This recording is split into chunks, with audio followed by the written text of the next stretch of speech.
अस्सलाम वालेकुम दोस्तों जनूबी इसराइल के एक सहरा में मुनक़िद होने वाले सुपरनोवा फेस्टिवल का इसराइली शहर गुज़िश्ता कई हफ़्तों से बेसब्री से इंतज़ार कर रहे थे। इस फेस्टिवल को यहूदी मजहबी त्यौहार सुकोत के मौके पर मुनक़िद किया जा रहा था और इस म्यूज़िक फेस्टिवल से कबल मुंतज़मीन ने सोशल मीडिया पर लिखा था कि वक्त आ गया है कि जब हम फिर एक साथ होंगे, बहुत मज़ा आने वाला है। ताहम गुज़िश्ता हफ्ते के बाद से अब वालिदैन, रिश्तेदार और दोस्त अहबाब उन प्यारों को ढूंढने की कोशिश कर रही हैं कि जो इस म्यूज़िक फेस्टिवल में मज़े लेने के लिए शरीक हुए थे। हफ्ते को फ़लस्तीनी अस्करियत पसंद ग्रुप हमास ने इसराइल पर अचानक हमला किया और इनका पहला और बड़ा हदफ यही म्यूज़िक फेस्टिवल था, जिसकी बहुत सी वीडियो अब सोशल मीडिया पर ज़ेर गर्दिश भी हैं। हमास ने इस म्यूज़िक और डांस पार्टी पर धावा बोलते हुए वहाँ पर गोलियाँ बरसाईं। रेस्क्यू एजेंसी ज़क्का के मुताबिक तकरीब के मकाम से अब तक 260 से ज़्यादा लाशें मिल चुकी हैं, जबकि हमास ने इस तकरीब में शरीक चंद अफराद को यरगमाल भी बना लिया है। इस पार्टी में शरीक ओल्टल बताती हैं कि इंतबाही सायरन का बजना वो पहली अलामत थी कि कुछ गड़बड़ है। ये सायरन हमास के राकेट हमलों की वार्निंग थी। वो कहती हैं कि वैन में सवार 50 हमला आवर फौजी लिबास में आए थे। ये अंधाधुंध फायरिंग थी और हमें ऐसे लम्हे पर आन पहुँचे जब सब ने गाड़ियाँ रोक दी और पैदल ही भागना शुरू कर दिया। मैं एक दरख्त के पास पहुंची और इसकी झाड़ियों में छुप गई। मैंने इर्द गिर्द बड़ी तादाद में लोगों को ज़ख्मी हालत में देखा। इसराइली हुकाम का कहना है कि यरगमाल बनाए गए अफराद की तादाद 100 से 150 के दरमियान है और इनमें इसराइली शहरियों के अलावा दीगर ममालिक के शहरी भी शामिल हैं। हमास के मुताबिक इन अफराद को महफूज मकामात के अलावा गज़ा में मौजूद उन सुरंगों में भी रखा गया है जिन्हें इसराइल माजी में निशाना बनाता रहा है। साथ ही फ़लस्तीनी तंजीम ने खबरदार किया है कि अगर इसराइल ने गज़ा की आबादी वाले इलाकों पर बमबारी का सिलसिला ना रोका तो इन यरगमालियों को हलाक कर दिया जाएगा। हमास के हाथों यरगमाल बनने वाले ये अफराद कौन हैं, तो इसके बारे में सोशल मीडिया पर बहुत से दावे सामने आए हैं। ख्याल किया जाता है कि शहरी यार्दन, एरियल और कफ़ीर बिबास जनूबी इसराइल में कबूतज़ से अगवा किए गए। कबूतज़ ऐसी यहूदी बस्तियों को कहा जाता है जो इसराइल की रियासत की तारीख़ में एक गहरी अलामती हैसियत रखती हैं। शहरी की उसकी 3 साल बेटी एरियल और 9 माह के कफ़ीर की हमरा एक तस्वीर उस वक्त ली गई जब वो हमास के मुसल्लह कारकुनों के घेरे में थीं। शेरी के वाले यसू और मार्गरेट सल्बरमैन भी अभी तक लापता हैं और ख्याल किया जाता है कि उन्हें भी यरगमाल बनाया गया है। इसके अलावा इसी दौरान राज और एवेशस को गज़ा की सरहद के करीब से पकड़ा गया, जहाँ वो अपने रिश्तेदारों के साथ क़याम पजीर थे। दोस्तों, लंदन में मुकीम एक फ़नकार शहरों के वालिदैन के बारे में ख्याल किया जाता है कि उन्हें भी नेरोज़ में यरगमाल बनाया गया था।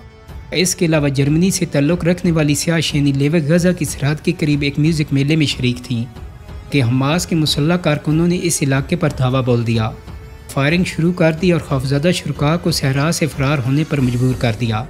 उनकी वालदा रिकार्डा ने कहा है कि उन्होंने शानी को अगवा किए जाने के बाद उनकी एक वीडियो देखी।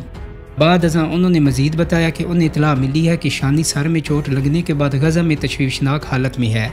एक चीनी नजाद इसराइली शहरी नवा अरगमानी को मेले से अगवा किया गया था, जिसकी तस्दीक उनके वालिद याकूब अरगमानी ने इसराइली चैनल 12 के लिए की। याफा अदार को गज़ा की सरहद के करीब वाक़ कबूतर से अगवा किया गया था। इनकी पोता एडवा को एक वीडियो क्लिप मिला जिसमें दिखाया गया है कि उन्हें गज़ा ले जाया जा रहा है और 4 मुसल्लह अफराद ने घेर रखा है। इसके अलावा अनोचा, जिन्होंने तकरीबन 2 साल तक एवोकाडो फार्म पर काम किया, उन 11 थाई शहरियों में से एक हैं जो हमलों के बाद अब भी लापता हैं। उनकी अहलिया वनीदा मार्सन ने मीडिया को बताया कि उन्होंने अपने शौहर को हमास की जानिब से पोस्ट की गई एक वीडियो से पहचाना है। दोस्तों, यहाँ पर आप लोगों के जहन में ये सवाल यकीनन पैदा हुआ होगा कि आखिर हमास ने ख़वातीन और बच्चों को क्यों अगवा किया। तो इस सवाल का जवाब है कि बहुत सारे मजलूम फ़लस्तीनी बच्चे और औरतें इसराइल की कैद में हैं और अब ये बताया जा रहा है कि हमास इन इसराइली ख़वातीन और बच्चों को इसराइली जेलों में कैद 36 फ़लस्तीनी ख़वातीन और बच्चों के बदले रिहा करेगा। ताहम इसराइल की रहमान यूनिवर्सिटी के इंस्टीट्यूट बराए पॉलिसी के सीनियर तजज़ियाकार माइकल कहते हैं कि कोई और वक्त होता तो शायद इसराइल की पहली तरजीह यरगमालियों की वापसी होती, लेकिन इस वक्त इसराइल की पहली तरजीह हमास को एक अस्करी ख़तरे के तौर पर ख़त्म करना है। एक ऐसे वक्त में जब दोनों तरफ तनाव और गुस्सा अरूज पर है, तो इसराइल और हमास में से कोई भी समझौता करने या रियायत देने के मूड में नहीं। हमास ने धमकी दी है कि हर बार जब इसराइली फ़िज़ाई हमले में आम शहरी शहीद होंगे तो एक यरगमाली को कत्ल कर दिया जाएगा, लेकिन अब तक ऐसा होने के कोई शवाहिद नहीं मिले हैं।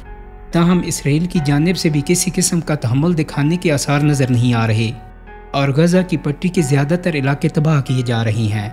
دوستوں مائیکل کا ماننا ہے کہ حماس شاید خواتین، بچوں اور بوڑھے یرغمالیوں کو زیادہ دیر تک نہیں رکھے گا، کیونکہ اس کی عالمی شہرت پر ان کی وجہ سے منفی اثر پڑ رہا ہے، اور ایسے یرغمالیوں کا فضائی حملوں کے درمیان خیال رکھنا بھی آسان نہیں، جبکہ حماس کو اس بات کا بھی خیال رکھنا ہے کہ کہیں یرغمالیوں کی وجہ سے اسرائیل غزہ میں خفیہ طریقوں سے ان کے اڈوں کا پتہ نہ لگا لے، تو دوسری جانب حماس بھی اسرائیلی فوجی یرغمالیوں کے بدلے زیادہ سے زیادہ فائدہ اٹھانے کی کوشش کرے گا۔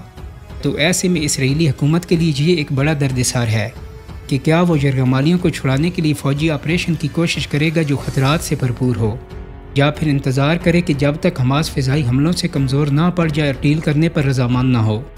دوستو اگرچہ خیال کیا جاتا ہے کہ یرغمالیوں کو زیر زمین سرنگوں اور بنکرز میں رکھا گیا ہے، تاہم فضائی حملوں سے یہ بھی مکمل طور پر محفوظ نہیں، اور یہ خطرہ ہمیشہ موجود ہے کہ یرغمالیوں کو غصے میں آ کر یا پھر ریسکیو آپریشن کے خوف سے قتل کر دیا جائے، اور ایسا 2012 میں نائجیریا میں بھی ہو چکا ہے کہ جب برطانوی اور نائجیریا کی اسپیشل فورسز نے 2 یرغمالیوں کو رہا کروانے کے لیے ایک آپریشن کیا تھا۔ دوستو اسرائیل اس وقت تمام یرغمالیوں کی شناخت اور دیگر معلومات اکٹھی کر رہا ہے، تاہم مائیکل ملسٹین جنہوں نے اسرائیلی فوجی انٹیلیجنس میں 20 سال گزارے ہیں، خبردار کیا ہے کہ ہم غزہ کی پٹی میں ہر گھر اور گلی کے بارے میں سب کچھ نہیں جانتے، اور غزہ حماس کا علاقہ ہے جہاں وہ خود کو اور یرغمالیوں کو زیر زمین سرنگوں کے نیٹ ورک میں چھپا کر رکھ سکتے ہیں۔ دوسری جانب اسرائیل یرغمالیوں کو بچانے میں خصوصی مہارت رکھتا ہے۔ اسرائیل کا 1957 میں قائم ہونے والا خفیہ سیرات مائیکل یونٹ 1976 میں اس وقت مشہور ہوا تھا کہ جب اس کے کمانڈوز نے یوگینڈا کے ایک ایئرپورٹ پر ہائی جیک ہونے والے طیارے سے یرغمالیوں کو چھڑا لیا تھا۔ اس آپریشن کے اسرائیلی کمانڈر یوناتن نیتن یاہو ہلاک ہونے والے واحد کمانڈو تھے، اور آج ان کے بھائی بنجامن نیتن یاہو اسرائیل کے وزیر اعظم ہیں، اور یہ فیصلہ اس کو ہی کرنا ہے کہ مذاکرات کے ذریعے رہائی کا انتظار کریں یا پھر قوت کا استعمال کرتے ہوئے یرغمالیوں کو چھڑوانے کی کوشش کریں جن میں ان کی جان کے جانے کا زیادہ خطرہ ہے۔ مائیکل ملسٹین کہتے ہیں کہ اس میں کوئی دو رائے نہیں ہے کہ اسرائیل کی تاریخ میں یرغمالیوں کا یہ سب سے مشکل بحران ہے۔ دوستوں امید کرتا ہوں کہ میری آج کی ویڈیو آپ کو پسند آئی ہوگی۔ اگر ویڈیو اچھی لگی ہے تو اس کو لائک اور شیئر کر دیں۔ میرے چینل کو سبسکرائب کرنے کے ساتھ ساتھ بیل آئیکن کو بھی کلک کر دیں تاکہ آپ کو میری آنے والی مزید ویڈیوز کے نوٹیفیکیشن ملتے رہیں۔ بہت جلد ہی ایک نئی ویڈیو کے ساتھ ملاقات ہوگی۔ اپنا بہت سارا خیال رکھیے گا۔ اللہ حافظ۔